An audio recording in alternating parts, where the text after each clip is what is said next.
जीतने की उम्मीद बढ़ जाती है, वरना छोटी सी बीमारी भी भारी पड़ जाती है।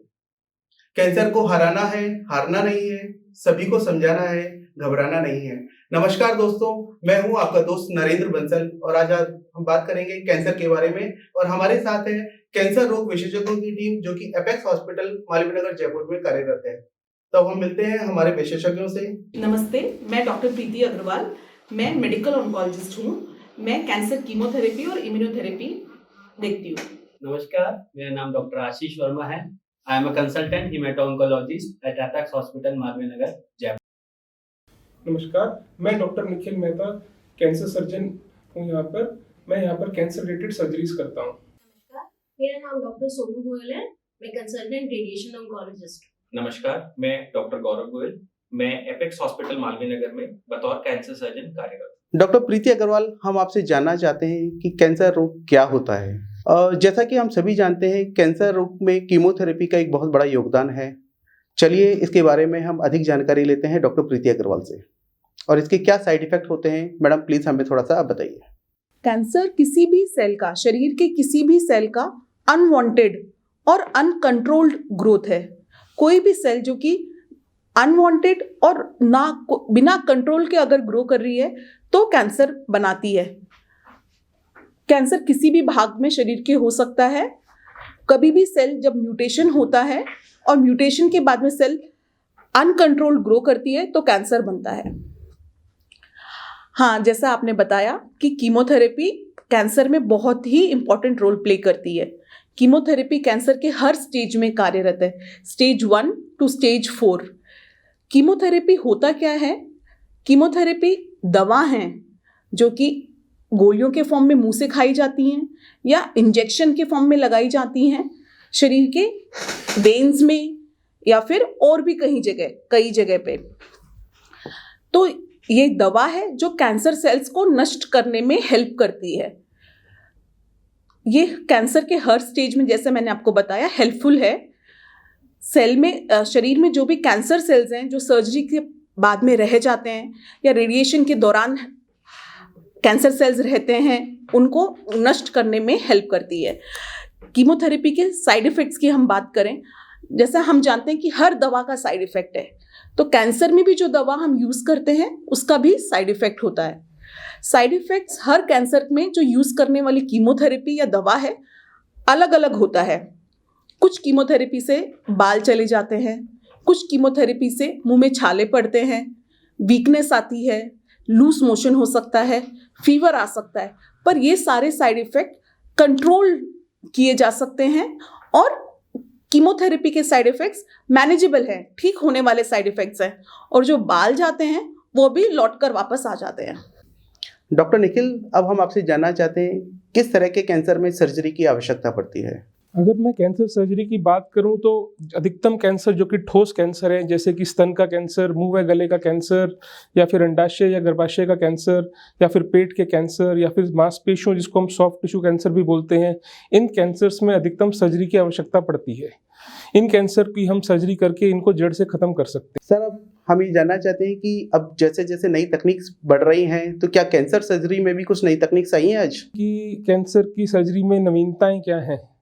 पहले की कैंसर की सर्जरी में और आज के ज़माने की कैंसर की सर्जरी में काफ़ी अंतर है। पहले हमारा फोकस यही रहता था कि कैंसर को कैसे ख़त्म किया जाए। आजकल हम ये भी देखते हैं कि कैंसर की सर्जरी के साथ मरीज़ की कॉस्मेटिक आउटकम या फिर उसको कम से कम तकलीफ देकर कैसे उसको कैंसर मुक्त कर सकते हैं। तो जैसे कि स्तन के कैंसर में पहले स्तन को निकालना पड़ता था, लेकिन आजकल हम स्तन के कैंसर में स्तन को बचाकर भी इसका इलाज कर सकते हैं। अब एक नई पद्धति आ गई है जिसको हम सेंटिनल नोड बायोप्सी करते हैं, जिसमें हम की बगल की गांठों को भी जरूरत पड़ने पर ही निकालते हैं। या फिर अगर कभी स्तन निकालना भी पड़ता है किसी कारणवश, तो हम स्तन के कैंसर में नए स्तन को बना भी सकते हैं। अगर इसी उपलक्ष्य में अगर मुंह के कैंसर की बात करें तो हम जबड़े का पुनर्निर्माण कर जबड़े को वैसे का वैसा बना भी सकते हैं। और अगर हम पेट की और या फिर गायनिक कैंसर या फिर लेडीज़ कैंसर की बात करें तो इस कैंसर में हम दूरबीन पद्धति द्वारा अथवा लेप्रोस्कोपिक या रोबोटिक पद्धति द्वारा भी पूर्ण रूप से इलाज कर सकते हैं। इस साल की थीम भी कैंसर संबंधित यही आई है कि क्लोज द गेयर गैप, यानी कि लोगों को हम इलाज करने के लिए तत्पर करें कि वो जल्द से जल्द हमारे यहाँ आएँ और जो भी उनको कठिनाइयाँ आ रही हैं कैंसर के ट्रीटमेंट के लिए उनको जल्द से जल्द ख़त्म करें और लोग आगे बढ़कर जल्द से जल्द कैंसर का इलाज करवाएं। धन्यवाद। आज हमारे देश में जो सबसे ज़्यादा कैंसर के मरीज हैं वो हेड एंड नेक के कैंसर हैं, जिसे हम मुंह का कैंसर भी कहते हैं। तो डॉक्टर गोयल, हम आपसे पूछना चाहते हैं कि मुंह का कैंसर क्या होता है और इसका इलाज किस तरह से किया जाता है। देखिए, जैसा कि हम सभी जानते हैं कि भारत में या हमारे देश में जो सबसे प्रमुख कैंसर है वह मुंह का कैंसर है और यह कैंसर तंबाकू तथा उससे संबंधित पदार्थों के सेवन से होता है। आमतौर पे मरीज मुंह में लंबे समय तक कोई घाव जो ना ठीक हो रहा हो या गर्दन में गठानों की शिकायत या मुंह से खून आना या गाल में सूजन होना, इस तरह की शिकायत लेके मरीज हमारे सामने आते हैं और आमतौर पे इन्हीं सिम्टम्स के साथ प्रेजेंट करते हैं। जैसा कि हम जानते हैं कि हमारे देश में सबसे बड़ी भ्रांति जो है वो इलाज में बायोप्सी से लेकर है। जब भी मरीज से हम बात करते हैं बायोप्सी के विषय में तो वो उनका ये मानना है कि जैसे ही हम टुकड़ा लेते हैं बीमारी और तेज़ से बढ़ती है। पर आइए, हमें इस चीज़ को समझने की ज़रूरत है कि एक भ्रांति है और बायोप्सी से या टुकड़े की जांच से बीमारी का बारे में पता चलता है और हमें उसके इलाज में आगे बढ़ने के लिए एक दिशा मिलती है। अगर हम मुंह के कैंसर के इलाज के संबंध में बात करें तो ऑपरेशन यानी सर्जरी का एक बहुत अहम रोल है, जिसमें कैंसर वाले भाग को निकाला जाता है, गर्दन से गठानों की यानी लिम्फ नोड डिसेक्शन किया जाता है और उसके बाद इम्पॉर्टेंट एस्पेक्ट है कि जिसमें पेशेंट का रिहेबिलिटेशन है या पोस्ट ऑप रिकवरी के लिए बहुत ज़रूरी है कि हम उसका पुनर्निर्माण, जिसको हम रिकंस्ट्रक्शन, जो कि प्लास्टिक सर्जन की मदद से किया जाता है, जिसमें फ्लैप्स चाहे हम लोकल भाग से मांसपेशी से लेकर या फिर हम फ्री फ्लैप्स का भी यूज़ कर सकते हैं, जिसके अंदर पेशेंट की पोस्ट ऑपरेटिव रिकवरी आउटकम बहुत अच्छी रहती है और पेशेंट को बाद में खाने पीने बोलने में भी कोई अधिक तकलीफ नहीं आती है। जैसा कि अभी हमने जाना डॉक्टर प्रीति अग्रवाल से कैंसर क्या होता है और कीमोथेरेपी क्या होती है, अब हम जानना चाहेंगे ब्लड कैंसर क्या होता है और इसका इलाज किस तरह से किया जाता है। नमस्कार, मेरा नाम डॉक्टर आशीष वर्मा है। I am a consultant hemato oncologist and BMT physician at Apex Malviya Nagar Jaipur. So today we are celebrating World Cancer Awareness Day and on this auspicious occasion we are discussing brief about blood cancer. So अगर हम blood की बात करें, इसमें हमारे blood में 3 प्रकार की कोशिकाएं होती हैं। सफ़ेद खून जिसको बोलते हैं WBCs, लाल कोशिकाएं जिसको बोलते हैं रेड ब्लड सेल्स, पीली कोशिकाएं जिसको बोलते हैं platelet. So blood cancer basically WBC का कैंसर है। इसमें सफ़ेद कोशिकाएं ज़रूरत से ज़्यादा बढ़ जाती हैं। There is an abnormal growth and proliferation of white blood cells. इसको अगर हम क्लासीफाई करें तो मेजरली 2 टाइप से हम इसको क्लासीफाई कर सकते हैं। एक्यूट लुकीमिया, लुकीमिया को ब्लड कैंसर भी बोला जाता है, and chronic leukaemia. Acute leukaemia means तेज़ी से बढ़ने वाला ब्लड कैंसर, क्रोनिक लुकीमियाज मीन्स धीरे धीरे बढ़ने वाला blood cancer. Acute leukaemia again classify into 2 types. Acute lymphoblastic leukaemia जो कि पीडियाट्रिक एज ग्रुप में काफ़ी कॉमन है। एक्यूट माइलोइड लुकीमिया जो कि AML होता है, ये अडल्ट और मिडिल एज ग्रुप में काफ़ी कॉमन है। अगर हम बात करें क्रोनिक लुकीमियाज की, जो कि धीरे धीरे बढ़ने वाला ब्लड कैंसर है, ये भी 2 प्रकार का होता है। Chronic myeloid leukaemia that is CML, chronic lymphocytic leukaemia that is CLL। दोनों की दोनों कैंसर मिडिल एज ग्रुप और ओल्ड एज ग्रुप में काफ़ी कॉमन है।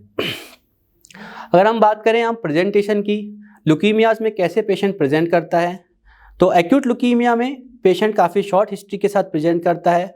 बेसिकली 2 से 4 हफ्ते पहले वो बिल्कुल सही होता है। In last 2 to 4 weeks patient can present with generalised weakness, उसको काफ़ी थकान रहती है, बुखार उसको बार बार आता है, काम में मन नहीं लगता, पूरी बॉडी में दर्द रहता है, and there is a significant history of weight loss. अगर सिग्निफिकेंट हिस्ट्री की बात करें, अगर उसका वेट 100 kg है, सो उसके 1-2 महीने में last more than 10% of weight कम हो जाता है, means 10 to 15 kg of weight उसका कम हो जाएगा और उसको भूख बिल्कुल नहीं लगती है।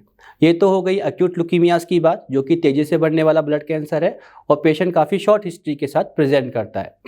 अगर हम बात करें क्रोनिक लुकीमियाज की, जो कि धीरे धीरे बढ़ने वाला ब्लड कैंसर है, इसमें पेशेंट मंथ और ईयर की हिस्ट्री के साथ आता है। Basically 8 to 12 month of history रहती है इसमें, और there is a progressive enlargement of lymph nodes, जो कि गांठें होती हैं गर्दन में, एक्सिलरी रीजन में, इंग्वाइनल में, जो कि धीरे धीरे बढ़ जाती हैं।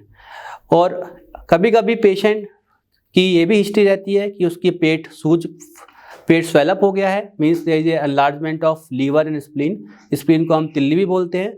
जब पेट सूज जाता है या एनलार्ज हो जाता है तो उसको कभी कभी जीआई सिम्टम्स भी आते हैं। तो ये तो बात हो गई प्रेजेंटेशन की। अब हम बात करते हैं how we can evaluate the blood cancer.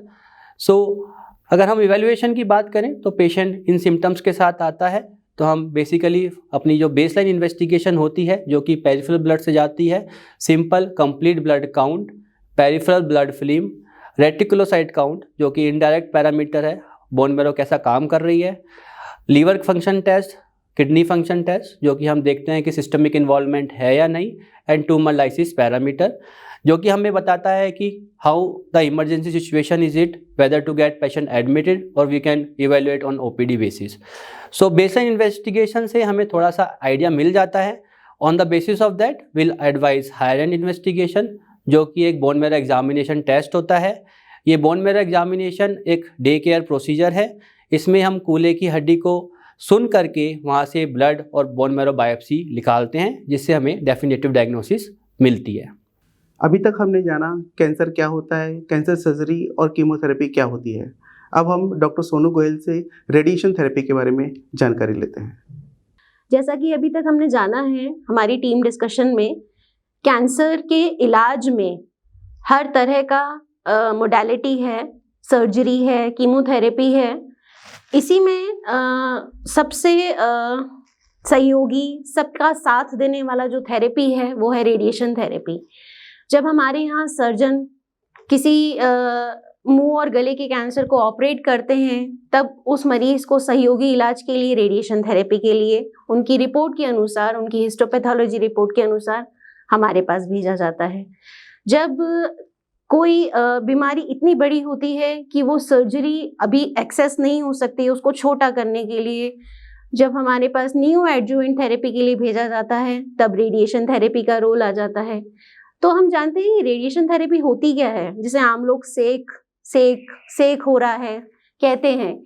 ये जो रेडिएशन थेरेपी है ये बेसिकली एक सीटी स्कैन जैसी मशीन होती है जिसमें जैसे सीटी स्कैन में कम एनर्जी की बीम्स यूज होती हैं, तो रेडिएशन थेरेपी में हाई एनर्जी एक्सरे ट्रीटमेंट होता है। जो इलाज की किरणें होती हैं जो बिल्कुल सटीक जगह जहाँ कैंसर होता है वहाँ जाके उसके सेल्स को नष्ट करती है, उसका डीएनए डैमेज करती है, डायरेक्टली और इनडायरेक्टली दोनों तरह से एक्शन करती है। So basically radiation therapy is an x ray treatment. उसमें मरीज को कुछ महसूस नहीं होता, कोई दिक्कत नहीं होती, कोई घबराने वाली बात नहीं होती है। सिंपल सीटी स्कैन जैसा कराते हैं वैसा ही ट्रीटमेंट होता है।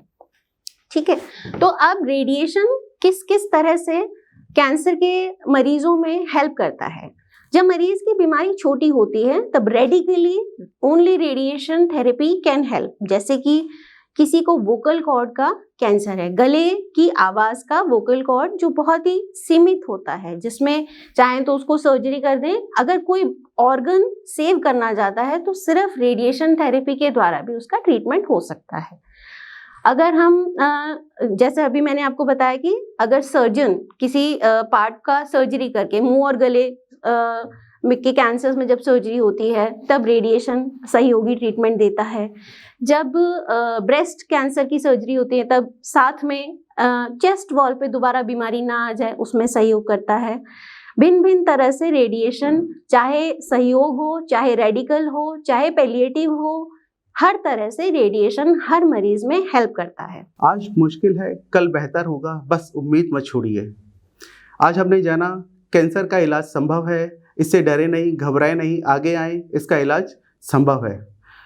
नए दौर में लिखेंगे हम मिलकर नई कहानी। आप स्वस्थ रहें, मंगल रहें, इसी के साथ मैं आपसे विदा लेता हूँ। नमस्कार।